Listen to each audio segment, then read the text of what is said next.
Olá pessoal, estamos aqui em mais um episódio do nosso podcast BM Juris e hoje nós vamos tratar de um tema bastante polêmico aí, né, que é a reforma tributária. Inclusive hoje que nós temos o texto que passou, né, no Senado, então é um tema bem quente e hoje nós estamos aqui com meu sócio, Dr. Victor Diego. Boa noite, Dr. Victor. Boa noite, um prazer estar aqui mais uma vez, né, nesse episódio. E realmente, um tema que está em alta, o meio empresarial aí, todo mundo com vários questionamentos de como vai ser, o que vai acontecer, como que vai ficar, todo mundo com medo, mas eu acredito que nós vamos conseguir destrinchar um pouco sobre essa questão, reforma tributária, e de certa forma também acalmar o meio empresarial que posteriormente vai nos assistir aí, né? Perfeito. E hoje nós estamos recebendo aqui o Gabriel Júnior, que é contador, especialista, né, em contabilidade aí, na área fiscal principalmente. Isso. E eu quero dizer que você seja muito bem-vindo aqui no nosso podcast. Obrigado, isso aí. E nós estamos muito felizes de estar com você aqui. Muito bom. Fico feliz, né, pelo convite, né, de a gente estar aqui esclarecendo algumas dúvidas. Eu vejo que tem muito empresário que está perdido ainda com essas informações, reforma tributária, o que vai acontecer. Hoje começou também as mudanças da nota fiscal de Goiânia, né, das emissões dentro da prefeitura que não vai emitir mais. Então, assim, tem muita gente que ainda está meio confuso, está meio perdido. E a gente até pensou que a reforma também não ia ser tão rápido, né? A gente estava imaginando que a reforma ia, sei lá para 2027, 2028, 2030, mas não, veio antes do que a gente imaginava, né? 2025. E tá aí, não tem como correr mais, já passou pelo Senado, o texto já foi aprovado pelo Senado, e agora vai para a Câmara dos Deputados Federais agora para fazer a aprovação, vai ser apreciado o texto, e vamos ver o que vai mudar aí mais alguma coisa que vai abalar aí o mundo empresarial. Perfeito. E inclusive essa questão que começou hoje, né, das notas fiscais não serem emitidas de serviço, né, não serem emitidas diretamente nas prefeituras, isso tudo já é um ajuste para poder receber a reforma? Como é que é? A gente foi até pego de surpresa, né? Porque não tinha nada tão planejado, tão programado para essa questão dentro de Goiânia. Eu cito muito para alguns clientes meus que eu tenho fora de Goiânia, que assim, hoje o estado de Goiás, eu acredito que tem 265 municípios.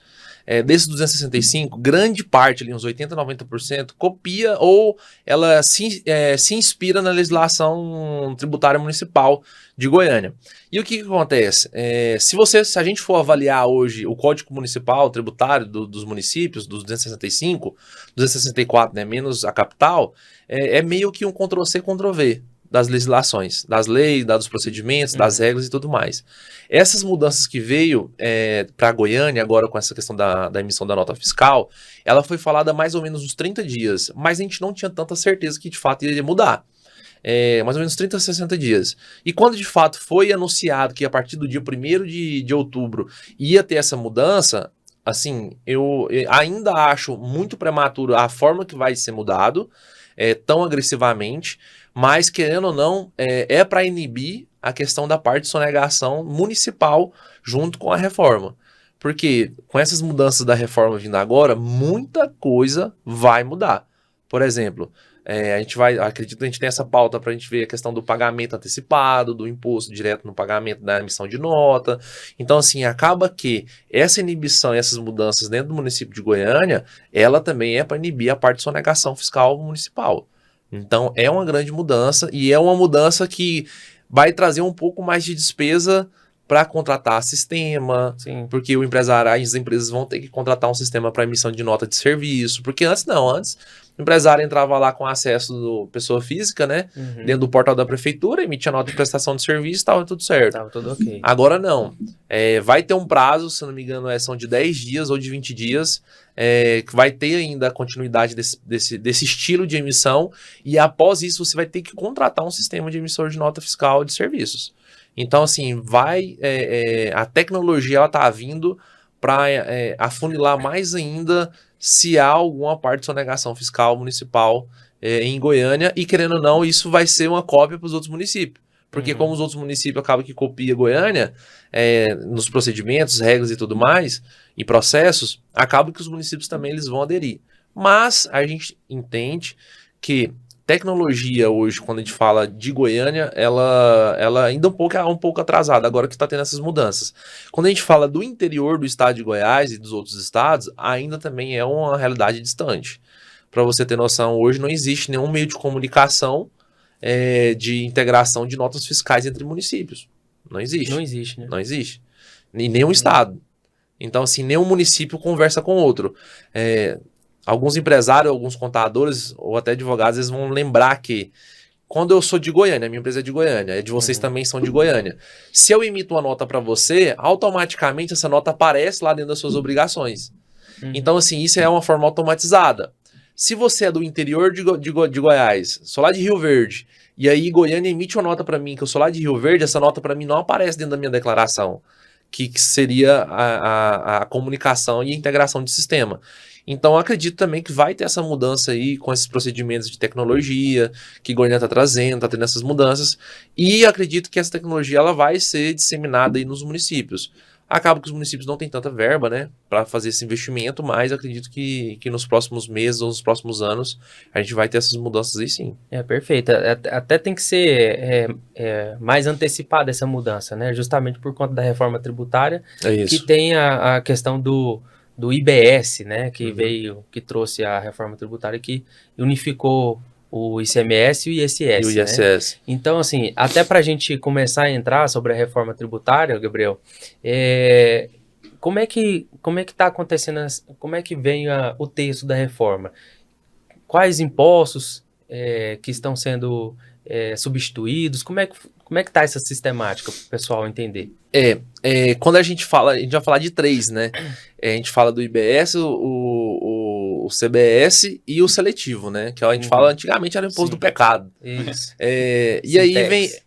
e acaba que essas mudanças, elas vão ser aglomeradas. O intuito principal é que o governo, a União, tenha poder desses impostos, que ela faça a administração desses impostos. Por isso que a gente nunca imaginou que ICMS e ISS ia estar junto. Nunca na vida a gente imaginou isso, né? E aí vai ser integrado, vai ser unido dentro de um imposto só. Os impostos federais também vão ser unidos e a gente vai ter mais um imposto seletivo. Então, assim, o que com esse imposto seletivo ele entra, né? Que muita gente não sabe. A gente fala imposto do pecado. Que é bebida, cerveja, cigarro. São produtos que, de fato, prejudicam a saúde humana. Então, a gente fala do imposto do pecado, que são impostos que querendo ou não, ela tem são produtos prejudiciais à saúde. E aí, quando a gente vem na unificação dos impostos, a gente quando traz o CBS, que é a parte do PIS, COFINS, IPI, que são a parte dos impostos federais, eles estão unindo ali dentro de um imposto só. Quando a gente traz a parte do IBS, aí a gente vem com a parte de ISS e a parte de ICMS. Então, assim, muita gente criticou o Caiado, né, por brigar com essa questão da reforma. Teve alguns parlamentares, senadores, que vêm aí brigando com essa reforma tributária. Até se eu não me engano, eu lembro que eu vi um vídeo do Paulo Guedes falando sobre que a reforma ela não foi tão bem estruturada e tão bem estudada. Ele tinha na pauta dele, quando ele era ministro da Fazenda, melhorar a forma como essa reforma tributária ia vir para o Brasil. Já precisava, a gente sabe que precisa da reforma, como teve a reforma previdenciária, sim, a gente também precisava dessa reforma tributária, mas de uma forma mais inteligente. Eu acredito que foi um tema muito rápido, foi construído, eu acho que faltou muita delicadeza nos assuntos, no impacto que isso ia trazer, mas quando a gente traz a parte do IBS, que são os impostos do Estado, né, que é o ICMS, o ISS-QN, ainda tem muito burburinhos. No entanto, olha para você ver, foi aprovado agora no Senado, vai para a Câmara dos Deputados Federais, vai ser pautado dentro da Câmara dos Deputados.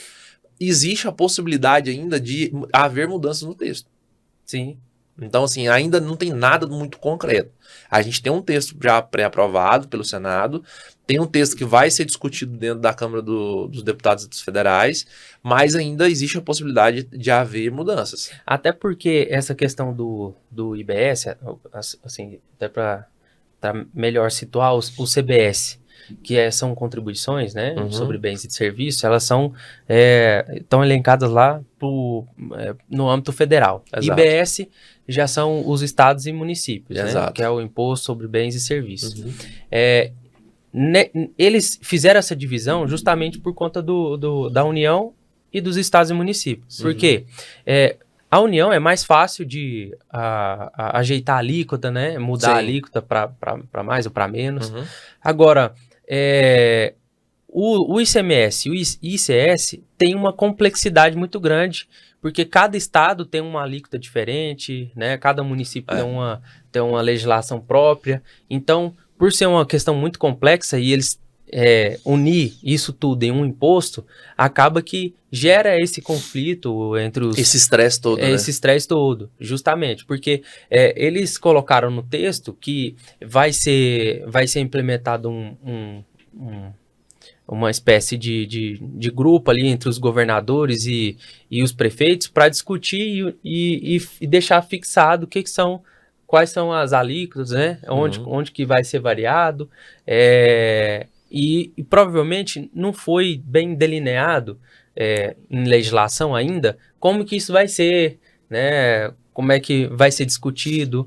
Então, isso vai causar um enorme estresse entre todos os estados e municípios. Porque cada um vai querer defender sua teoria, né? A sua parte. Exatamente.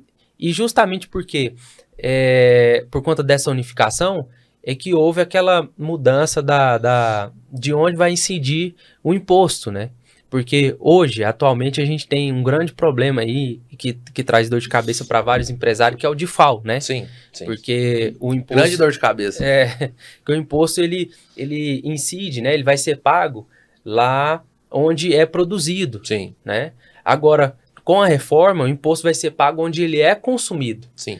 E isso muda completamente o cenário, principalmente para o estado de Goiás, porque o estado de Goiás, eles têm muitos produtores, né? Tem muita indústria e não tem tanto um público consumista, né? Quem mais tem isso? Se a gente só for avaliar a questão São da Paulo. carne, que a nossa região é pecuarista, né? Tanto na parte do agro, que é milho, soja, sorgo, a parte de grãos, e a parte da carne, que é muito produzida aqui na nossa região, no estado, né, no norte do estado. Quando a gente discute essa pauta que você está trazendo, doutor, que vai ser pago aonde se consome, né, o produto ou o serviço, etc., isso aí é um déficit financeiro para o estado, para o município muito grande. Sim, porque o que acontece? Os municípios que têm mais densidade populacional, que é São Paulo, Rio de Janeiro, esses vão ser os mais privilegiados, vão né? ser mais privilegiados. São os que mais consomem. São os que mais consomem. Então, o que acontece? Isso vai cair no campo do planejamento tributário. Porque hoje em dia, algum tempo atrás, vinha nessa moda do planejamento tributário. Sim. De colocar a indústria em uma certa cidade, um certo estado, onde tem um benefício fiscal e tal, né? E isso aí vai acabar que vai ser afetado, porque, por exemplo, Goiás, como não tem tanto consumidor, essas empresas que têm essa maior produção, pode ser que elas migrem para outros estados, para outros municípios que têm maior densidade, onde tem mais o benefício, né? Onde se está mais consumindo, entendeu? Essa questão do planejamento tributário, a gente vem fazendo o planejamento tributário, acredite, assim, não tenho tanto tempo de área contábil, né, pela minha idade, mas se a gente for avaliar o planejamento tributário, ele vem sendo feito há mais de 15 anos, o planejamento tributário. E aí, 15 anos para uma indústria é muito pouco. Se a gente for avaliar a questão do investimento, quando você traz uma indústria de fora do Brasil para o Brasil, é um investimento muito alto que a empresa tem. Quando você pega uma empresa de médio e grande porte brasileira, que eu falo em empresas que faturam até 10, 20 milhões por mês, e a gente faz um planejamento tributário, o cara tem um investimento disposto para ir para outro estado, é um investimento muito alto que o cara pretende permanecer ali 10, 20, 30 anos. Sim. Entendeu? Agora, quando vem essa reforma, ela cai, esse planejamento ele cai por terra. Tem que fazer um novo. Porque você pensa, a gente está trazendo... Vamos citar um cenário. A gente faz um planejamento para uma empresa lá da Bahia. Goiás é melhor. O cara tem que transferir toda a operação dele, Parque Fabril Industrial, para Goiás. Aí de Goiás ele tem um benefício, ele ganha um incentivo fiscal, ele ganha uma área pública, né? Às vezes ele ganha uma área pública no polo industrial, ele tem tudo isso. Agora, e vamos supor que esse cara veio há 2 anos. Como é que vai ficar a vida dele? Que ele vai ter que procurar um estado, que ele vai ter que ir para ter um benefício financeiro rentável. Como é que faz esse cara que veio há 2 anos, que gastou 50 milhões na indústria? Esse cara tá na mão. Ele tá perdido, cara. Ele tá perdido. Então, assim, por isso que quando eu falei no início, eu acho que não foi tão bem apreciada essa mudança. Eu acho que está sendo feito de uma forma não leviana, mas pouco pensada. Sim, tanto pouco pensada porque muitas pessoas haviam fazendo investimentos, né? Justamente porque desde quando a gente entende por gente, vem esse tipo de pauta de reforma tributária e nunca era aprovada, nunca passava, né? Então, quem ia imaginar que ia vir uma reforma tão agressiva dessa ia ser aprovada? Né? Então, ninguém imaginava uma questão dessa.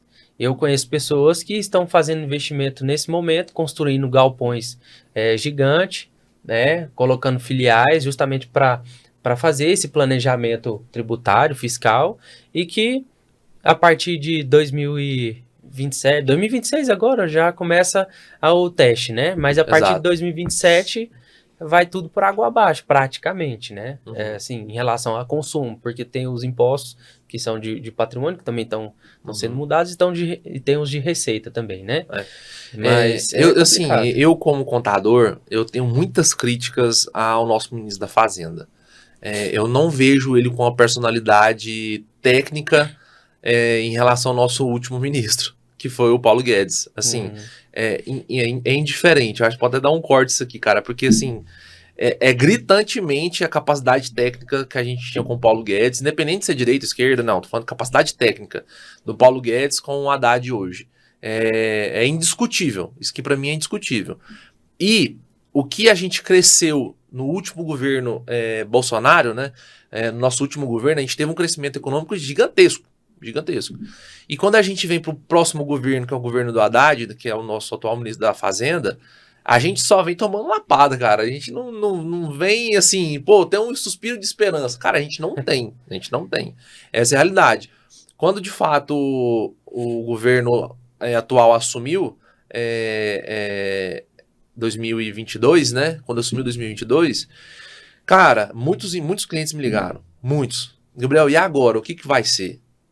Veio ao assunto da reforma. Gabriel, e agora? O que vai ser? Até hoje eu tenho muitos clientes que me perguntam, e agora? Como que vai ser? Qual que é a sua opinião?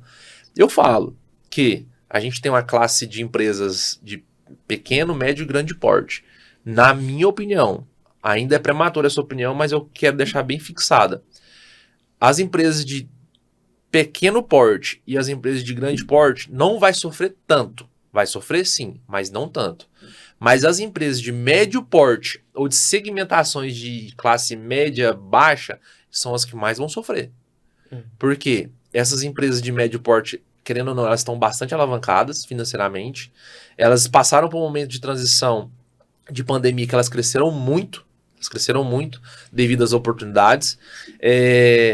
E essa questão quando vem a reforma tributária, é o que eu falo para os meus clientes hoje. Gabriel, aumentou o imposto, vou pagar mais imposto? O empresário tem que entender que ele não paga mais imposto, ele repassa valor arrecadado. Então, assim, se o imposto aumenta ou o meu custo do meu fornecedor aumenta, eu tenho que pegar esse custo, esse imposto, eu tenho que repassar para quem paga. Eu sou simplesmente um intermediador. O meu negócio é intermediar produto e serviço.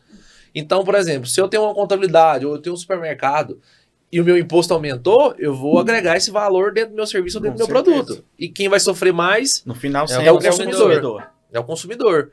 Então, assim, a gente tem que entender, e eu gosto de falar isso muito pro meu cliente, que o imposto, quem paga não é ele. Quem paga é o consumidor. Então, assim, você tendo uma empresa com bastante estratégia, organização, processos, o custo daquele produto, daquele serviço bem formado, cara, você não precisa ter medo de reforma.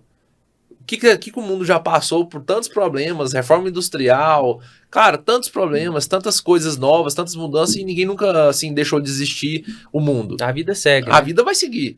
Só que a gente tem que ter uma inteligência tributária, uma inteligência jurídica, uma inteligência corporativa de explicar de forma sucinta para o cliente ou para o parceiro, para o nosso amigo, que as mudanças vão acontecer de qualquer forma. Só que a gente tem que estar bem mais preparado. É inevitável. É inevitável, não tem como. Independente de governo do Haddad, ou do Paulo Guedes, ou de quem for, do Fernando Ricardo, cara, as mudanças elas vão ter que acontecer, de qualquer forma. A gente tem um problema aí, não é uma pauta nossa, mas do fundo, né, dos aposentados. Cara, daqui uns dias vai ter que ter outra reforma. Com certeza. É um problema. É inevitável. É inevitável. A matemática na Previdência já não tá fechando, né? Não dá. Não tá fechando. Nunca fechou, né, na verdade. É. Nunca fechou. Então, assim, e aí a gente tem um maior problema, onde os jovens não estão trabalhando de carteira assinada. E os velhos, né, estão E os com velhos- expectativa de vida muito maior. Muito maior. Se você A pegar... galera aí batendo 90 anos tranquilo. E com saúde Com ainda. né? saúde. E com saúde. Jogando bola. Então, assim, a gente tem várias questões, várias mudanças que elas vão acontecer no mundo empresarial. Não adianta.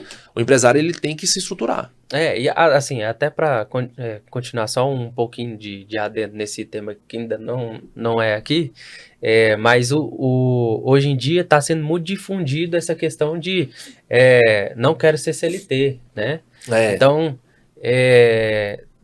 tem muito contrato de pessoa jurídica, tá tendo muita terceirização Muito. de atividade meio, atividade Muito. fim, e no STF, inclusive, está se debatendo sobre a pejotização, né? Então, isso acaba que torna um efeito de contribuição muito menor por parte dos Com jovens, né? certeza. Difundido. E acaba que a pirâmide Atinge social... diretamente lá. né? Exatamente, Na acaba ponta.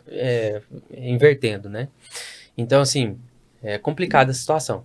Mas, voltando aqui para a reforma, né, para o nosso assunto, eu estava vendo uma coisa, Gabriel, que me trouxe bastante atenção, né? Porque o que a gente mais vê são as empresas do Simples Nacional, né? E eu vi um tema interessante da reforma, que é os cashback. Uhum. Aquelas famílias que são mais pobres, né? Aquelas pessoas que são mais pobres, elas têm uma renda baixa, elas vão poder ter um cashback do imposto pago.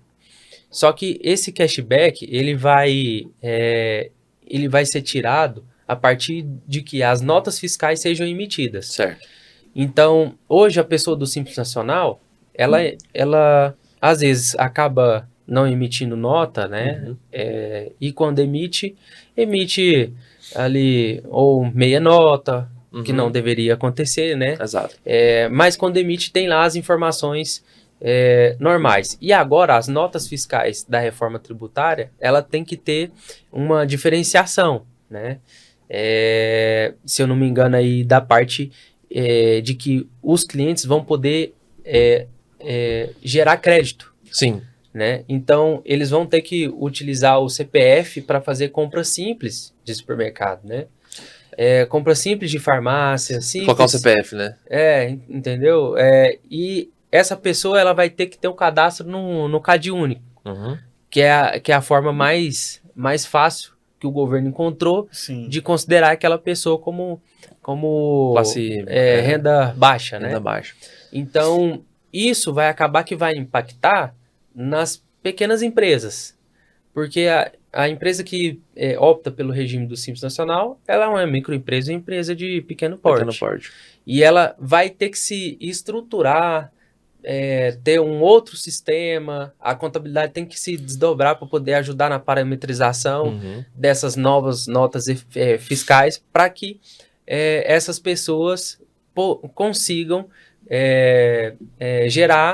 pegar os créditos, né? Sim. Porque a empresa ela vai ter que gerar os créditos com essas notas fiscais. Sim. Como é que você vê esse panorama? Cara, pelo amor de Deus, empresário, me escuta aqui. Vou te falar um negócio. Tudo é arquitetado. Não sei se vocês lembram, lá no passado, quando o governo começou aquela nota fiscal com desconto de PVA, esse negócio. Já teve alguns programas nesse sentido. Exato. Aqui no estado. Isso tudo vem sendo arquitetado há muitos anos, só que as pessoas não percebem. Uhum. Eu tenho muitas lembranças de muitas coisas frescas na minha cabeça. Vou te citar um exemplo. Quando vem essa questão do cashback, Qual que é a maior classe brasileira hoje? Classe baixa. Isso. A classe baixa, ela consome o quê? Ela consome supermercado, ela consome medicamento, ela consome sorveteria, lanche. E aí, vamos botar aqui esses 5 segmentos. Supermercado, farmácia, drogarias, né? Distribuidor de gás, vamos colocar os lanches, né? Lanchonete, tudo mais. Vamos colocar sorveterias. Vamos incluir esses 5 segmentos. Empresário desses 5 segmentos. Presta atenção que eu vou falar. Como são as classes que mais sonegam no Brasil? Porque não existe tanto controle. Aí que o governo tá falando para classe baixa, tem que colocar o CPF para emissão de nota, para ter cashback. O que mais a gente que gosta é cashback. Uhum. Ah, vou gastar, mas eu vou ter um cashback de X%, de X centavos, de X reais. O que ele tá fazendo? O governo tá fazendo o seguinte, tá fazendo com que a classe baixa fiscalize a classe média e alta. Então ela vai começar pelas... Povo contra o povo. O povo contra o povo. Porque se eu tô prometendo cashback para classe baixa, e aí eu tô fazendo ele fazer esses 5 segmentos emitir nota fiscal que antes não emitia tanto. Tinha uma parte de sonegação ali significativamente. Então olha para você ver como que as coisas vêm acontecendo e muita gente não percebe. E quando eu falo pro empresário assim, ó, é melhor você se organizar enquanto você é pequeno do que quando você ficar médio grande se organizar, é nesse momento que eu falo. Porque agora pensa, o cara tem 1.000 pessoas comprando dentro do supermercado dele por dia. Pensa 1.000 pessoas pedindo nota. É terrível. 1.000 pessoas. Você lembra uma época que tinha também uma situação que tinha que todo mundo queria ir no posto pedir nota do abastecimento? Sim, É a mesma situação. É a mesma situação. Só que agora é realidade. Agora vai voltar com força. Agora é real. É. Agora é real. Não tem pra onde correr. Então assim, quando eu trago, ó, empresário, me escuta, pelo amor de Deus. Quando eu trago a situação, se organize enquanto é pequeno, esse é o momento. Porque eu tenho clientes que se organizaram desde o primeiro dia que ele abriu o CNPJ comigo. Cara, ele tá tranquilo. Não, tá tranquilo aí. Tranquilo. Tá Seguro, redondo. ele sabe que vai ter desafios, mas ele tá tranquilo. Agora, e o cara que nunca organizou, que fatura 1 milhão por mês e declara 200, que ele tem que agora declarar 800 mil reais. De repente. Será que ele tá preparado? E será que ele tem ali... A gente tá falando, gente, a gente tá em outubro. Ele tem 3 meses pra fazer tudo isso. Eu tenho um cliente que eu tô em captação dele, é muito engraçado. Eu tenho um cliente no interior de Goiás, que eu sempre falo com ele, assim, de 2 em 2 meses eu troco uma ideia com ele. Vamos organizar, vamos fazer isso, vamos fazer aquilo. E ele tá que abre empresa. Abre unidade, abre filial. Não, tô mudando sistema. Não, tô fazendo isso, tô fazendo aquilo. Agora não tem como, irmão. Agora acabou pra ele. Ele não tem como correr, não tem mais tempo. O cliente vai pedir a nota. O cliente vai pedir a nota, me Não tem explica. Como que vai acontecer isso? Porque o cliente quer o cashback dele. A classe baixa que ganha um salário mínimo por mês, que tem que sustentar uma casa, tem 3, 4 filhos, que ele tem uma possibilidade de ter um cashback de 200, 300 reais por mês. São os que mais consomem. São os que mais consomem. E agora, como é que faz? E aí vem Split Pay, vem as plataformas digitais, que vão ter que... Elas são obrigadas agora a fazer as declarações das intenções. Como é que vai funcionar? Olha pra você ver. A tecnologia, ela é linda, cara. A tecnologia ela é o trem mais lindo do mundo. Só que a gente tem que usar a tecnologia a nosso favor. Sim. A tecnologia, ela veio, a IA, a pandemia trouxe, para mim a única coisa que a pandemia trouxe de bom foi a tecnologia. O avanço da tecnologia. Então, assim, a tecnologia tá vindo e ela é muito mais rápida do que a gente imagina. Ela é muito mais rápida.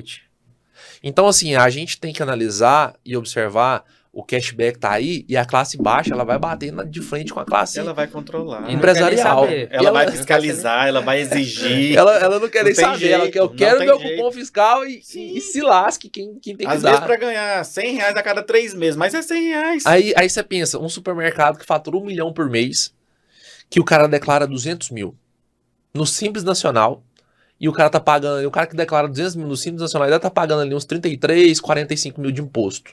Então já tá no planejamento, já tá no regime errado. Que tinha que ser lucro real. Agora o cara tem que fazer uma mudança da água pro vinho, da noite pro dia. Ele tem que emitir 800 mil reais a mais de venda, porque o cara que tá comprando quer a nota. Então assim, quando a gente fala, se organiza enquanto é pequeno, não é porque a gente quer fazer um terrorismo, ou a gente quer botar medo no empresário, não, cara. É porque a gente sabe do que vai acontecer.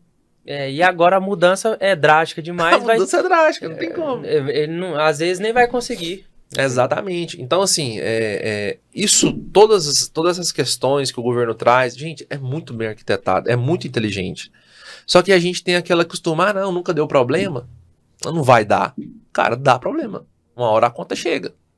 Então, assim, a gente tem que deixar muito bem ciente. E eu falo muito pro meu cliente, deixa eu falar, na hora que der um problema aqui, irmão, não é eu, o contador, e nem o seu advogado que vai pagar a conta, não. Quem vai pagar a conta é você. Então você tem que ter ciência do risco que você corre. Não tem como fazer mágica. Não tem como. Eu até brinco assim, meu nome é Gabriel, mas eu não faço milagre, só trago a mensagem. Justamente. Só trago a mensagem, só informação. Mas você falou uma questão que é muito importante, né? O empresário, ele tem que fazer gestão do negócio dele. Tem que fazer gestão. O cara acha que o lucro dele é só negar, é não pagar imposto. O imposto, quem paga, a gente sabe que quem paga é o consumidor, é lá no final. Então o cara tem que fazer gestão. Às vezes ele tá achando, eu tô tendo esse X de lucro aqui porque eu tô fazendo dessa forma. Agora não vai ter como. Essa falsa impressão de lucro que ele tá tendo, que na verdade poderia até colocar ele atrás das grades, porque é até crime isso, é algo perigoso. Isso ele vai fazer gestão e quem vai pagar é o consumidor final. Exatamente. Na verdade, esse consumidor que tá achando, eu tô tendo um cashback aqui de 100, de 200, 300 reais. Quando resumir tudo, é ele que tá pagando toda essa conta. Exatamente. É só fazer gestão que dá certo. Então, assim, cara, essa reforma, ela assim, ela não traz só coisas ruins, ela traz coisas boas. Porque, querendo ou não, hoje, o problema nosso no Brasil é que nossos recursos são mal administrados. Sim. Mas a gente eles tem uma retornam, né? Eles não retornam como benefício para a sociedade. Mas o meio de cobrança de imposto, hoje o Brasil é top 1 no mundo. Cara, o Brasil é top 1 no mundo em questão de como arrecadar imposto e tributação. Cara, o Brasil é top 1. Só que assim, a gente não tem o nosso recurso tão bem administrado.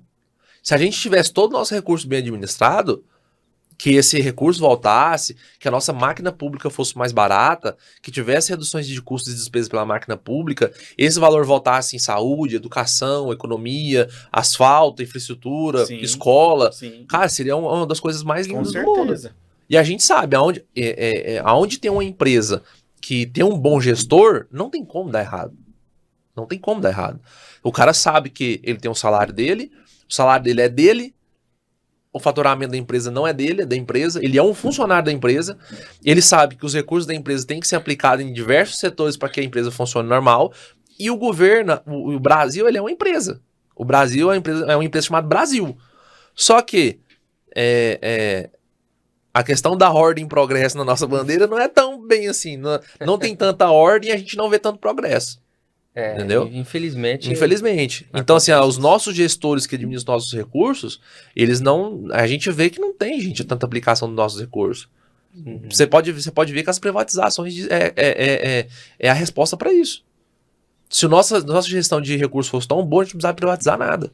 Tem a aplicação do recurso, mas lá por trás tem alguém querendo morder na fatia do bolo, né? Não conclui com os projetos. Um projeto que é para ser realizado com 3 anos, vai 5, vai 10. Valores altíssimos. Quando finaliza, né? Sempre ali 3, 4 vezes mais o valor. Então é isso que acontece, né? Exatamente. A questão do imposto, eu acredito, eu mesmo, acho que todo mundo que faz um estudo de direito tributário, em questão de Estado, a gente concorda que tem que haver os tributos e tem que ter, sim, essa arrecadação, mas desde que tivesse uma contrapartida. O problema hoje no nosso país é que não tem a contrapartida, né?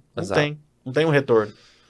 Eu tenho uma fanfic na minha cabeça que o melhor mundo seria se todo município administrasse os próprios recursos. O melhor mundo seria esse. Tudo que se produz dentro de Goiânia, o prefeito de Goiânia, ele é o gestor, né, administrador da cidade, ele tinha que pegar todos os impostos arrecadados em Goiânia e aplicar dentro de Goiânia. Para mim, esse é o melhor mundo. E ele contribuía com o Estado uma porcentagem para infraestrutura entre municípios, cada um teria uma porcentagem de contribuição entre municípios. Para mim, na minha opinião, como gestor, contador, empresário, estou vivendo isso há muito tempo, é o melhor dos mundos. Então, assim, o prefeito iria olhar para o empresário, o político, com outra forma. Porque eu preciso do empresário para produzir dinheiro, para fazer dinheiro. Então, assim, se dentro da cidade de Goiânia ele tem X empresários. Cara, ele vai fazer de tudo para ajudar o empresário. Porque os recursos vão ficar dentro do município, o município vai ser beneficiado com aquele recurso e ele vai conseguir crescer mais e mais e mais e mais e acabou. E vai conseguir arrecadar também, né? E vai conseguir arrecadar. Então, assim, por que que hoje nos estados as capitais são as mais privilegiadas? Em questão de muita gente, infraestrutura maior, mais recurso, uma cidade mais bonita. Por quê? As pessoas não vê tanto futuro nos interiores, apesar que nós temos muitos interiores bons em Goiás, mas eles não vê tanto futuro e querem vir para a capital. Porque são onde se concentra mais os recursos financeiros, mais empresas financeiras, mais empresas mais bem estruturadas para fornecer oportunidades. Então, assim, para mim, o melhor do mundo hoje, no Brasil, é que os recursos financeiros ficassem dentro do município. E o prefeito administrasse esses recursos e aplicasse dentro do próprio município dele. Então, seria bastante interessante. Aí também era pedir demais, né? Ah, não, mas No aí Brasil... ela fala assim, é um sonho, né? É um sonho que nunca vai existir no mundo e nem no Brasil, esquece. É um sonho. Um conflito de interesses aí. Exatamente, gigante, é um sonho que não vai existir, infelizmente.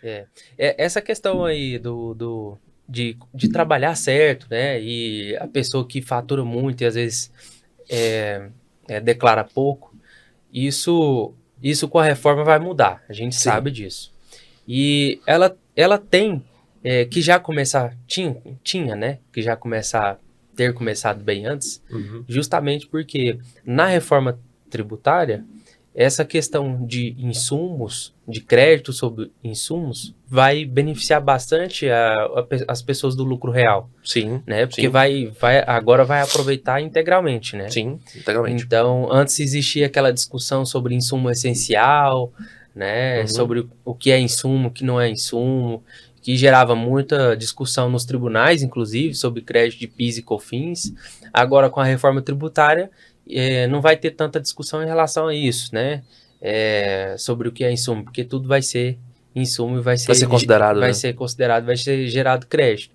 Então, tá aí uma importância de você... De um bom controle, né? De ter um bom controle, ter uma boa assessoria, tanto contábil quanto jurídica, e de você seguir aquele planejamento da contabilidade, entendeu? Exatamente. Então, o lucro real acaba que vira sendo o melhor dos mundos, né? Do regime tributário, é isso?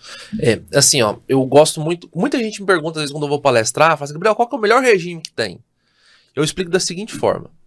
Se a sua empresa hoje tem uma margem de lucro abaixo de 12, é lucro real. Se a sua empresa tem uma margem de lucro acima de 12, é presumido. E se a sua empresa tem acima de 25, 30, é Simples Nacional com adendo, depende do faturamento. Então, assim, eu tenho um cliente no interior de Goiás que ele faturava 500, 600 mil reais. Para você ter noção, ele declarava no Simples Nacional 480 mil, 500 mil. Quando ele aumentou o faturamento dele, o último faturamento dele declarado foi 520 mil reais no Simples Nacional. Muita gente fala assim, Gabriel, mas não pode. Depende. O limite de faturamento é dentro dos últimos 12 meses ou dentro do ano corrente, certo? Ele declarou 520 mil no último mês. Ele pagou 93 mil de Simples. Eu falei assim, cara, você tá pagando uma alíquota 20%.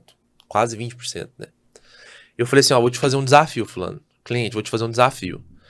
Se eu te migrar para o lucro real, a gente vai fazer essa etapa assim, assim, assim, assim. A sua margem de lucro é menos de 12%, porque era um varejo.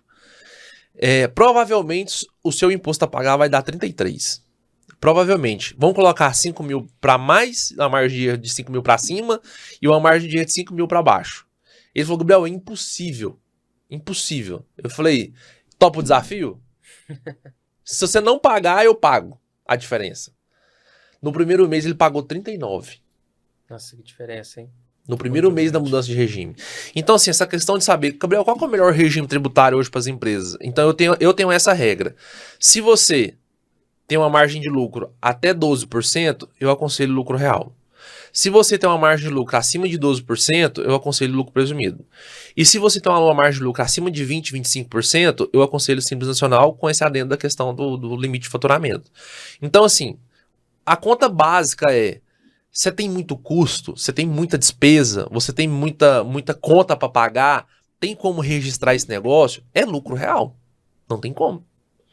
Então, assim, Gabriel, nossa, no final da linha aqui, no meu mês, me sobra 2, 3, 4%. Se você tiver em outro regime a não ser lucro real, você tá dando dinheiro pro governo. Não tem como. Na verdade, o governo, ele é o sócio majoritário. É o sócio majoritário. Não tem como. Aí tem muito empresário que fala assim, mas é imposto demais. Quando eu vou ver, o cara tá no regime errado. É falta de assistência. É falta de uma consultoria boa, Sim, de uma contabilidade justamente. boa, de alguém pra entender, ajudar ele. Só que assim, é igual eu falo, essa questão da organização do processo, essa questão de ter uma boa contabilidade, de ter um bom consultor, cara, não é caro. Não é caro. Porque se você tá pagando 100 mil de imposto, você contrata um cara por 10 mil, uma contabilidade por 10 mil, é caro? Depende. É caro se virar a despesa. Agora, se você pagar 10 mil para contabilidade e ia trazer de volta, deixar de você fazer você pagar menos imposto, é investimento. Investimento sempre. Porque tá dando retorno, tá dando ROI, né? Com certeza. Então, assim, tem muito empresário que ele não entende. Eu tento explicar, pega a nota do combustível, que abastece o caminhão, que abastece o carro da empresa, tudo que você comprar põe no CNPJ da empresa, porque tudo é despesa. Tudo é despesa. Então, assim, a gente tem que entender, o empresário ele tem que entender que tudo para ele abate no imposto. Tudo, nem tudo, né? Deixa eu corrigir. Quase tudo que ele gasta, que ele compra, que ele tem de despesa, ajuda ele a pagar menos imposto. Então, assim, o empresário, eu não sei que mundo da lua que esse cara vive. Tem gente que é... Aí tem gente que fala assim, Gabriel, eu tô faturando 50 mil, qual regime é melhor? Simples Nacional? Depende. Porque às vezes o cara fatura 50 mil, mas tem uma despesa de 45 mil. O lucro dele, é baixo. Na verdade, o que ele tem que entender é o seguinte, porque o empresário, ele é empreendedor. Então, ele tá preocupado com vender, com prestar o serviço. Então, ele tem que entender que a função dele é essa. É essa. Ele precisa contratar uma empresa tem que ter gestão de contabilidade, né, que entenda o negócio, entenda o negócio, tenha know-how, né, contratar escritório de advocacia para auxiliar também. Tem assessoria, na verdade. Tem que ter assessoria nessas questões. forte. E ele fica preocupado só em vender mais, vender, faturar, crescer. Crescimento. E aí, se ele parte para esse tipo de preocupação que ele não tem conhecimento, que ele não tem dominância, ele vai tomar decisão por senso comum. E o que é o senso comum? Né? O que é o senso comum? Simples Nacional. Vamos pro Simples Nacional. Não vamos sair pro Simples Nacional. Essa situação sua aí mesmo é um prejuízo gigantesco. Não vamos sair do Simples, não. Vamos abrir outro CNPJ e vou colocar no Simples Nacional. Vou abrir mais um. Dei demais, Darley. Demais. Interior, então, esquece. Interior, os caras fazem FII só pra botar nome de empresa. Quanto mais FII, melhor, porque mais empresa tem. É sério, não é brincadeira. A gente fala assim, gente, mas é a realidade do Brasil. Isso é realidade, não é não sou contador de história, não. É realidade. Só que assim, os empresários, eles estão no mundo da lua e a conta tá chegando. A conta tá chegando por falta de organização, por falta de achar que contador é caro, por falta de achar que um jurídico é caro. Cara, não tem lógica. Eu te indiquei um cliente lá, tá pagando rios de dinheiro pro processo trabalhista, por falta de organização, de compliance jurídico. Então, assim, quando eu entro numa empresa, assim, o primeiro ponto é a contabilidade, né? Vamos analisar aqui o que você tá pagando mais de imposto, que tá errado, que tá certo. Vamos organizar. Organizou, a gente vê outras demandas, vai trabalhando pelas etapas, né? Que a gente consegue atender o cliente. E assim, quando eu chego numa situação que não é minha área jurídica, eu tenho que ter alguns parceiros bacanas que vai fazer, não, vou indicar Dr. Darley, Dr. Vitor, lá do escritório, que eles vão te dar uma assessoria boa. Cara, só que tem gente que acha que é despesa. Tem gente que acha que é despesa. A maioria ainda tem essa impressão, tem né? essa impressão. Tem a impressão que o é advogado, despesa. Que o contador é despesa. Exatamente. E quer barganhar. Não, doutor, não, tá caro. Né? Quer barganhar. Na verdade, as empresas, elas têm que entender que hoje em dia, começou forte agora em 2025 a questão do DJE, que é o Domicílio Judicial Eletrônico. Que agora é uma mudança muito boa, né? Mudança bem drástica. Então, assim, ela agora precisa do escritório de advocacia tal qual precisa do escritório de contabilidade. Porque o DJE... Virou essencial agora. O DJE, as empresas têm que ter o cadastro lá dentro. Então, se chega uma ação judicial, seja trabalhista, seja civil, de qualquer natureza que for, e chega lá no DJE e a empresa não dá a ciência da citação em 3 dias que chega, ela sofre multa de 5% sobre o valor da causa. Aí você me fala, vamos não ser o preço. vai contratar uma assessoria jurídica por R$3.000 por mensal. Vamos colocar aqui 2 salários, 3.030. O cara toma um processo trabalhista, não sabe, de um processo trabalhista de R$500.000. E ele não tem ciência. E ele não tem ciência. Vai correr a reviria, vai perder prazo. Só a multa é 5, né? 5%. 5%. Então, assim, olha a capacidade que a gente, assim, já entra perdendo. Já entra perdendo. Mas tem processo no escritório de trabalhistas de ir na casa dos milhões. Então, assim, a pessoa que deixa, esquece ou não faz esse acompanhamento, já entra perdendo 50 mil, 60 mil, 70 mil, de cara já perdendo. Isso é verdade. Só por não ter essa questão. Porque tem muito advogado voando. Sim. Voando, assim, ó, tá voando. Ele não alerta os seus próprios clientes sobre essa questão do DJE, né? E só para as empresas entender, o empresário entender, o DJE é como se fosse o DTE para contabilidade. Né? E é muito importante. Não, pra gente é essencial, cara. Ué. Pra gente é uma ferramenta muito boa que o governo nos dá, que é um DTE. Isso. Entendeu? De identificar o que chega ali de notificação, alguma mensagem. Então, assim, isso aí pra mim foi um grande salto que a parte jurídica deu para poder ter ciência de um processo, né? E notificar o cliente. Falar, ó, quem tem uma assessoria também, né? Uhum. Tem empresas... eu não sei quantas empresas hoje não têm esse dado. Talvez vocês tenham. De 22 milhões de empresas no Brasil, quantas tem um jurídico, quantas não tem? São muito poucas. É minoria. Muito É poucas. minoria, né? Então, assim, a gente tem que construir essa cultura na cabeça do empresário. Eu tento muito explicar. Eu tenho uma cultura assim, eu tenho uma filosofia da seguinte forma. Se o cliente me procura, ou eu encontro esse cliente de alguma forma, e eu tenho que tentar convencer ele que eu posso ajudar, e ele não tá conseguindo entender, ele não é para ser meu cliente. Ele não é, cara. Porque eu não preciso ficar tentando convencer ele. Se eu sou bom, se eu consigo atender ele, se eu consigo resolver o problema dele. É porque o precisado não sou eu, cara. O precisado é ele que precisa. E só que ele tem que entender isso. Ele tem que entender que a contabilidade é essencial, o jurídico é essencial, ter um departamento administrativo na empresa é essencial, ter um financeiro na empresa é essencial. Entendeu? Eu tenho cliente, cara, que eu abri uma empresa com a minha esposa agora, que é a BPO, mexe só com um departamento financeiro. Cara, eu tenho cliente que fatura 200, 300 mil e não sabe quanto que fatura, quanto que paga de despesa. Acha que ainda tá na feira ainda, né? Vendendo 30 mil, 40 mil por mês. Não sabe, faturamento cara. de 300, 400 mil. Não sabe. Cara, o Brasil ele tem uma diversidade muito grande. O Brasil ele é muito atípico, cara. O Brasil, assim, eu falo pra todo mundo, o Brasil é um aeroporto de doido. Toda hora eu pouso um doido. Eu tenho amigos, assim, inclusive nós temos um cliente que está em prospecção também, que essa questão do Simples Nacional e de achar, para não atingir aqui, vou abrir outro. Eu tenho amigo que já está com 7 Simples Nacional. Na verdade, isso pode enquadrar até como crime, né? É um grupo econômico. Isso, pode caracterizar isso. Exato. Ele não sabe o risco que está correndo. É um grupo econômico. É fraude. Não é só ir né? abrindo Simples. Né? Mas tem cliente também no escritório dessa forma, né? Tem vários Simples nacionais e não é assim, tem que ter um planejamento. E assim, a gente também tem lá, só que assim, a gente tenta orientar, cara, só que ele não escuta, tem cliente que não escuta, tem cliente que fala, Gabriel, poxa, agora eu não consigo, eu tenho que tentar me organizar primeiro. A gente entende, com mas certeza. É igual assim, o nosso papel é orientar. Como advogado, como contador, nosso papel é orientar. Se vai fazer ou não, a conta não é nossa. A conta é do empresário. Essa conta não é nossa. Nosso papel é orientar da melhor forma. Por exemplo, eu tento explicar a seguinte forma. O cara tem uma empresa do lucro real, ou presumido, e uma empresa do Simples Nacional. Aí quando eu vejo a empresa do Simples, tem 50%. E lá na empresa do lucro real, ele tem 100%. Aí eu tento explicar, meu amiguinho, amor da minha vida, deixa eu falar um negócio. Se você tem 50% da empresa do Simples Nacional e 100% da empresa do lucro real presumido, os faturamentos somam da proporção da porcentagem. Vai ser desenquadrado. Então é grupo econômico.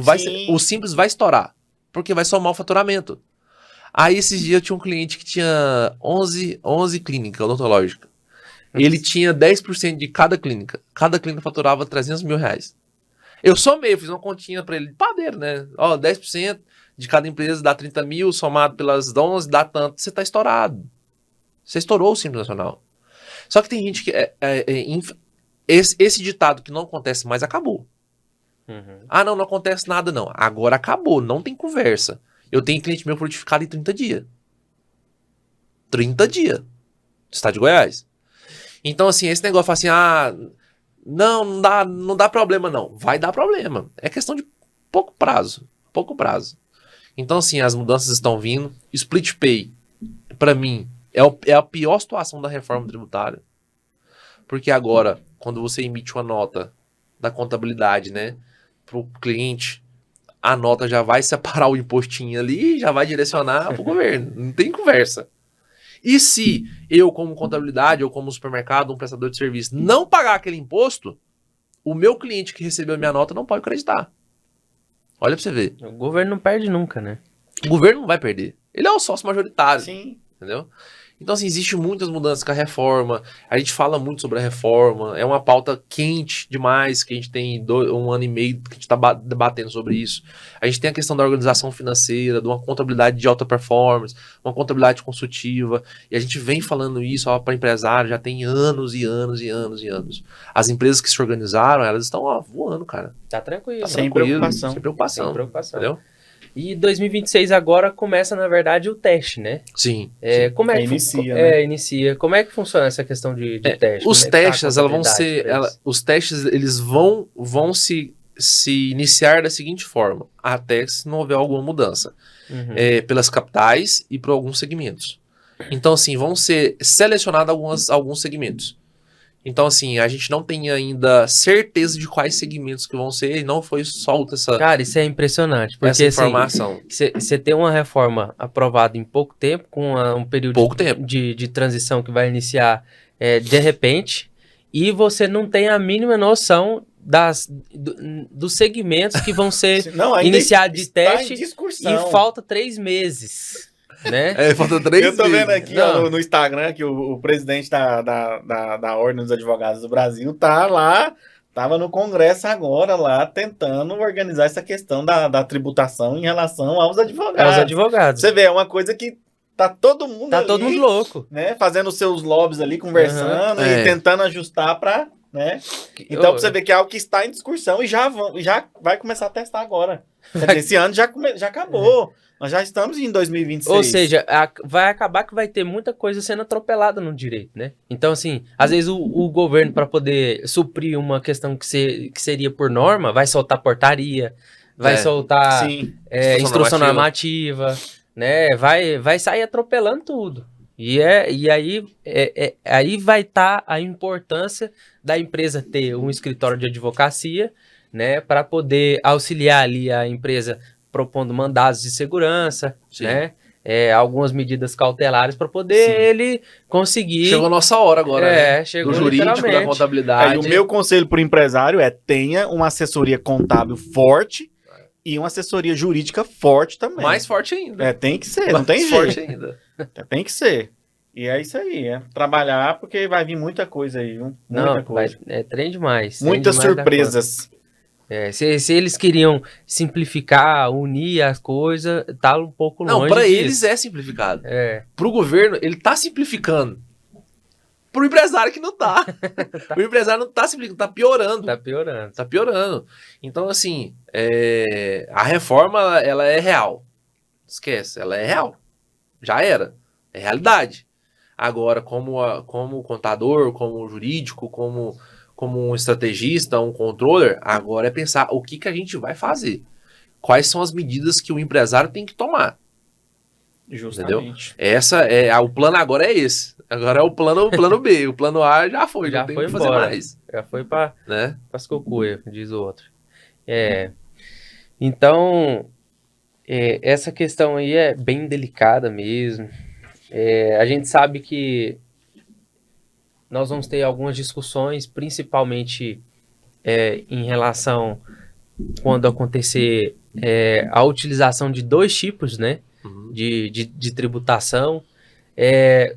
Gabriel, você acha que a contabilidade já consegue absorver essa sistemática, essa demanda? Assim, para contabilidade, a gente fala assim, vai ser difícil, cara, vai ser fácil. Vai ser mamão com açúcar. Porque vai centralizar.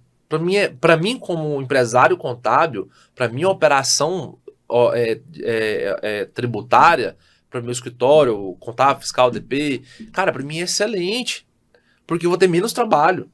Já vai vir tudo pronto. E a reforma veio para isso mesmo, né? A reforma tá vindo para isso. Até para facilitar a fiscalização. O que vai dificultar mais ainda, que já é um cenário difícil? Os RP, os sistemas. Porque os sistemas, querendo ou não, eles vão ter que ter muita integração.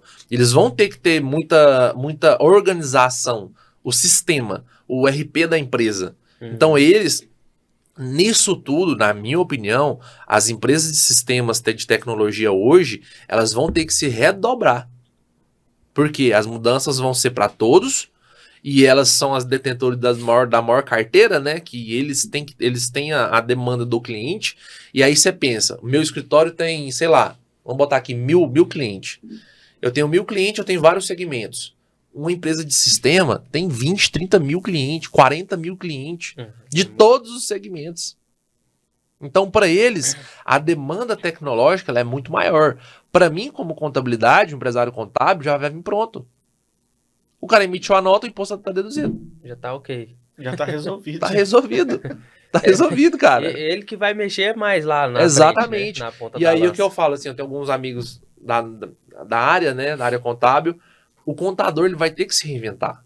O contador ele vai ter que ser consultor, ele vai ter que ser estrategista, ele vai ter que ser comercial, ele vai ter que ser controller, ele vai ter que ser um diretor. Cara, ele vai ter que se reinventar. Porque a contabilidade ela é uma commodity. Ela é uma coisa só.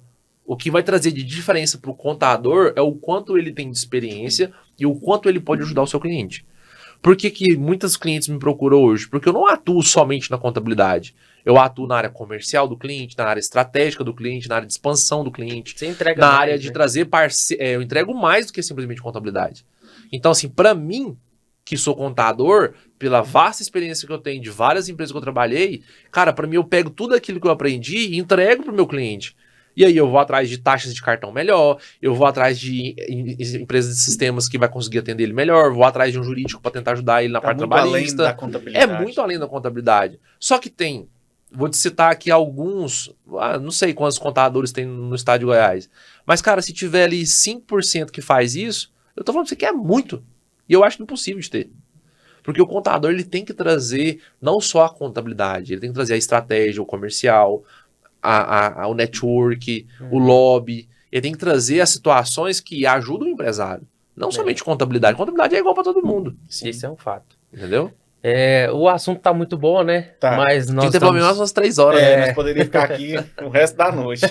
Eu particularmente, estou aprendendo bastante com vossas excelências hoje aqui. Que Está isso. agregando um conhecimento gigantesco, né, para mim. Então, estou muito feliz também por essa parte, né? Show de bola. E antes até da gente fazer as considerações, né? Eu quero falar para você que se interessou no assunto, manda aí um comentário, posta um comentário, pergunta, manda sua dúvida, siga a gente nas redes sociais, no Instagram, no TikTok, aqui no YouTube, inscreva no nosso canal, as redes sociais do Gabriel também, né, O Gabriel? meu Instagram é Gabriel Júnior sem R ponto oficial. Isso mesmo. O Instagram meu. O Gabriel é bem ativo lá no Instagram. É 24 horas, não para não. Não tem como não ser, né? Isso, então siga a gente nas nossas redes, que é muito importante para você saber sobre todo tipo de tema que envolve empresarial, que envolve contabilidade, que envolve jurídico, que você vai estar muito mais antenado. E, Gabriel, eu quero te agradecer por você estar aqui, né, ter aceitado o nosso convite. Foi uma conversa muito boa. Eu tenho um apreço muito grande por Vossa Excelência. E muito obrigado por estar aqui hoje. Cara, eu fico feliz, assim. Eu entendi que o meu propósito de vida não é pregar, fazer ação social. Cara, meu propósito de vida é ajudar a empresa. Eu entendi isso de um ano pra cá e eu tenho convicto isso na minha cabeça que o meu propósito de vida é esse. E quando a gente recebe um convite desse, de estar aqui com vocês agregando, eu fico muito feliz.